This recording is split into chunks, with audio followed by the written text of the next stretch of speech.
எல்லா புகழும் இறைவனுக்கே. நம் அனைவர் மீதும் இறைவனின் சாந்தியும் சமாதானமும் உண்டாகட்டும். இன்னைக்கு day 3 of 30 days challenge. Thank you team Vibha, thank you Shahida, thank you doctor தௌஜித்.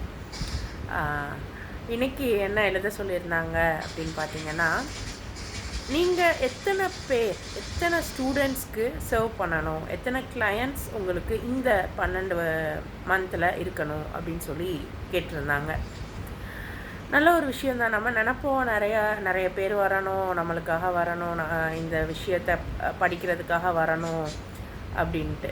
ஆனால் பர்டிகுலராக அந்த என்ன சொல்கிறது, அந்த எத்தனை பேர் வரணும் அப்படின்னு குவான்டிட்டி கேட்கும்போது, yes I know about this challenges and everything.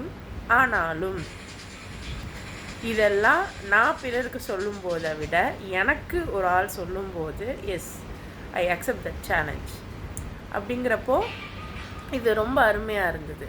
So எனக்கு இந்த அடுத்த ஒரு வருடத்தில் அட்லீஸ்ட் 150 ஸ்டூடெண்ட்ஸ்க்கு நான் குரானை சொல்லிக் கொடுக்கணும், அவங்க சிந்திக்கணும் அப்படிங்கிறது என்னுடைய நியத்தாக இருக்குது.